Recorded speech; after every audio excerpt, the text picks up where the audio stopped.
गुरुर्ब्रह्मा गुरुर्विष्णु गुरुदेव महेश्वरा गुरु साक्षात् परं तस्मै श्री गुरुवे नमः। ओम गजानन भूतगणाधिसेवितं कपितजम्बलचारुक्षणमासुतं सौ विनाशकारकं नमामि विघ्नेश्वरपादपङ्कजं।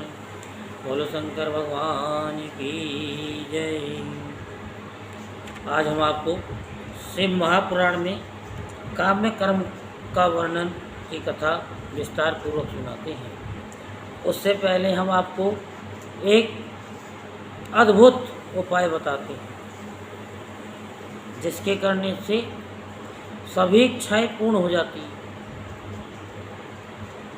आप प्रतिदिन मंदिर में जाएं, शिवालय में जाएं, भोले बाबा के पास और 108 बार ताली बजाएं और फिर आप चमत्कार देखें कि आप सारी प्रॉब्लम सोल्व होती जा रही है। तो खुद ही बोलोगी मेरा आपकी कृपा से सब काम हो रहा है, करते हो भोलेनाथ तुम, मेरा नाम हो रहा है। तो ये फ्री का उपाय है, अवश्य करें। अब हम आपको कथा सुनाते हैं। आप मन को एकाग्र करते हुए शांतिपूर्वक कथा को श्रवण करेंगे और धर्म लाभ प्राप्त करेंगे। बोलो शंकर भगवान की जय।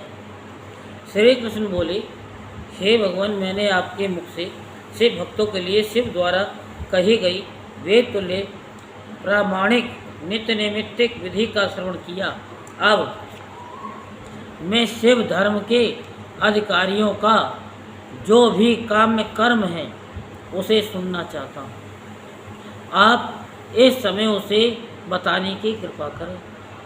उपमन्यु बोले, हे कृष्ण, कुछ कर्म ऐहिक फलात्मक अर्थात इस लोक में फल देने वाले और कुछ आमुषिक या आमुष्मिक फलात्मक अर्थात परलोक में फल देने वाले तथा कुछ ऐसे भी हैं जो इस लोक में और परलोक में दोनों ही स्थानों पर फल देने वाले हैं। वे कर्म 5 प्रकार के बताए गए हैं। कुछ क्रिया में कर्म हैं, कुछ तपों में कर्म हैं, कुछ जप में कर्म हैं, कुछ ध्यान में कर्म हैं तथा कुछ सर्व में कर्म हैं। होम दान तथा अर्चन के भेद से क्रिया में कर्म क्रमशः 3 प्रकार के कहे गए हैं। ये सब शक्तिमानों के ही सफल होते हैं, दूसरों के नहीं। परमात्मा महेश शिव की आज्ञा ही शक्ति है। अतः शिव की आज्ञा से युक्त होकर द्विज को काम्य कर्म करना चाहिए। शिवाश्रम सेवियों के लिए नैमित्तिक कर्म की विधि बताकर उपमन्यु ने कहा, यदुनंदन, अब मैं काम्य कर्म का वर्णन करूँगा जो यह लोक और परलोक में भी क्या करता है, फल देने वाला है। शिवों तथा महेश्वरों को क्रमशः भीतर और बाह्य इसे करना चाहिए। जैसे शिव और महेश्वर में यहाँ अत्यंत भेद नहीं है, उसी प्रकार शिव्यों और महेश्वरों में भी अधिक भेद नहीं है। जो मनुष्य शिव के आश्रित रहकर ज्ञान यज्ञ में तत्पर होते हैं वे शिव्य कहलाते हैं, और जो शिवाश्रित भक्त भूतल पर कर्म यज्ञ में संलग्न रहते हैं वे महान ईश्वर का यजन करने के कारण महेश्वर कहे गए हैं। इसलिए ज्ञान योगी शिव्यों को अपने भीतर भावना द्वारा कर्म का अनुष्ठान करना चाहिए और कर्म पारायण माहेश्वरों को बाहर विहित द्रव्यों तथा उपकरणों द्वारा उस कर्म यज्ञ का संपादन करना चाहिए। आगे बताए जाने वाले कर्म के प्रयोग में उनके लिए कोई भी भेद नहीं है। गंध वर्ण और रस आदि के द्वारा विधि पूर्वक भूमि की परीक्षा करके मनोभिलाषित स्थान पर आकाश में चंदोबा तान दे और उस स्थान को भली भांति लीप पोत कर दर्पण के समान स्वच्छ बना दे।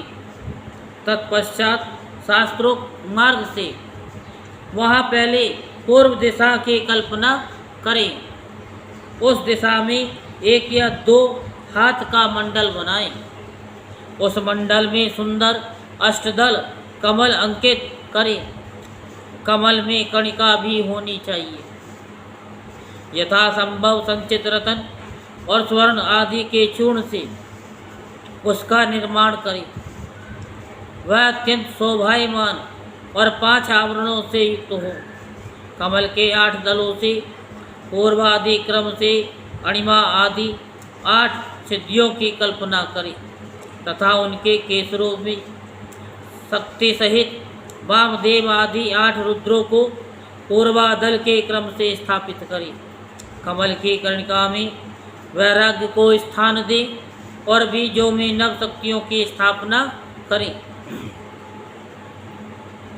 कमल के कंद में शिव संबंधी धर्म और नाल में शिव संबंधी ज्ञान की भावना करें। कर्णिका के ऊपर अग्निमंडल, सूर्यमंडल और चंद्रमंडल की भावना करें। इन मंडलों के ऊपर शिव तत्व, विद्या तत्व और आत्म तत्व का चिंतन करें। संपूर्ण कमलासन के ऊपर सुखपूर्वक विराजमान और नाना प्रकार के विचित्र पुष्पों से अलंकृत 5 आवरणों सहित भगवान शिव का माता पार्वती के साथ पूजन करें। उनकी अंग कांति शुद्ध स्फटिक मणि के समान उज्ज्वल है। वे सतत प्रसन्न रहते हैं। उनकी प्रभा शीतल है। मस्तक पर विद्युन मंडल के समान चमकीला जटा जोट और जटा रूप मुकुट उनकी शोभा बढ़ाता है। वे व्याघ्र चर्म धारण किए हुए हैं। उनके मुखारविंद पर कुछ कुछ मंद मुस्कान की छटा छा रही है। उनके हाथ के हथेलियाँ और पैरों के तलवे लाल कमल के समान अरुण प्रभा से उद्भासित हैं। वे भगवान शिव समस्त शुभ लक्षणों से संपन्न और सब प्रकार के आभूषणों से विभूषित हैं। उनके हाथों में उत्तमोत्तम दिव्य आयुध शोभा पा रहे हैं और अंगों में दिव्य चंदन का लेप लगा हुआ है। उनके 5 मुख और 10 भुजाएं हैं।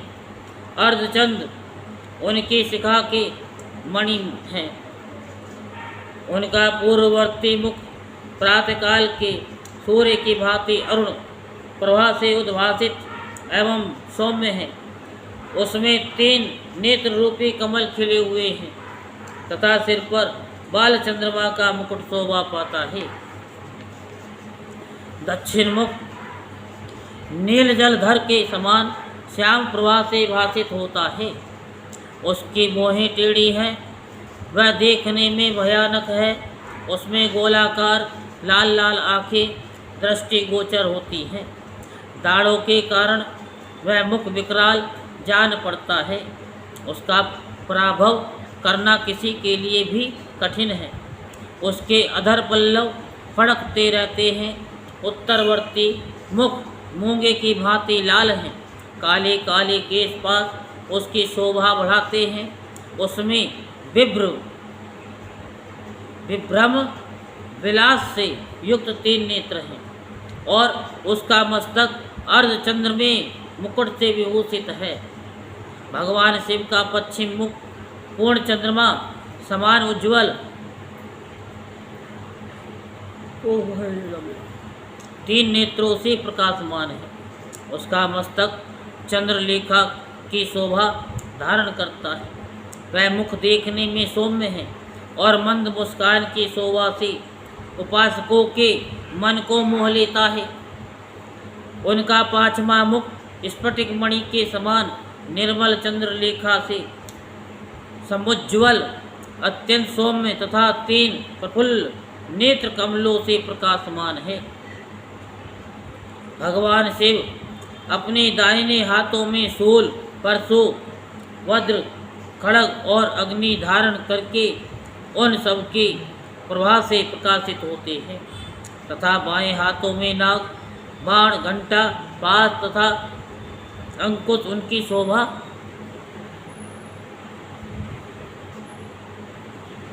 बढ़ाते हैं। पैरों से लेकर घुटनों तक का भाग निवृत्ति कला से संबंध है।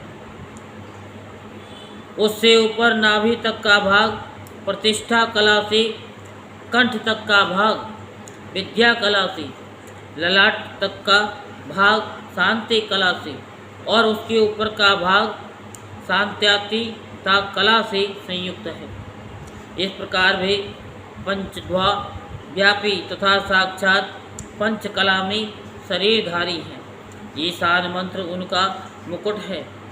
तत्पुरुष मंत्र उन पुरातन देव का मुख है।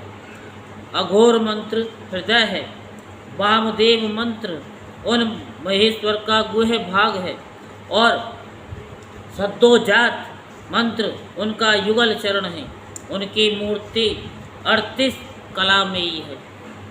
परमेश्वर शिव का विग्रह मात्र का वर्णमाला में पंच ब्रह्म, ईशान, सर्व विद्यानाम इत्यादि 5 मंत्र में प्रणव में तथा हंस शक्ति से संपन्न है। इच्छा शक्ति उनके अंक में आरूढ़ है। ज्ञान शक्ति दक्षिण भाग में है तथा क्रिया शक्ति वाम भाग में है विराजमान है। वे तिर तत्व में हैं अर्थात आत्म तत्व, विद्या तत्व और शिव तत्व उनके स्वरूप हैं। वे सदाशिव साक्षात विद्या मूर्ति हैं। इस प्रकार उनका ध्यान करना चाहिए। मूल मंत्र से मूर्ति की कल्पना और सकलीकरण की क्रिया करके मूल मंत्र से ही यथोचित रीति से क्रमश पाद आदि विशेष अर्घ प्रयत्न पूजन करें। फिर पराशक्ति के साथ साक्षात मूर्तिमान शिव का पूर्वोक्त मूर्ति में आवाहन करके सद व्यक्ति रहित परमेश्वर महादेव का गंधादि पंचोपचारों से पूजन करें। 5 ब्रह्म मंत्रों से, 6 अंग मंत्रों से, मात्र का मंत्र से, प्रणव से, शक्तियुक्त शिव मंत्र से, शांत तथा अन्य वेद मंत्रों से अथवा केवल शिव मंत्र से उन परम देव का पूजन करें। पाद से लेकर मुख शुद्धि प्रयत्न पूजन संपन्न करके इष्ट देव का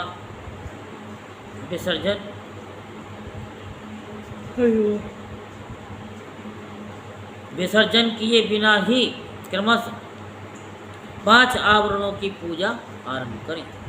बोलो शंकर भगवान की जय। हर हर महादेव, हर हर महादेव, हर हर महादेव।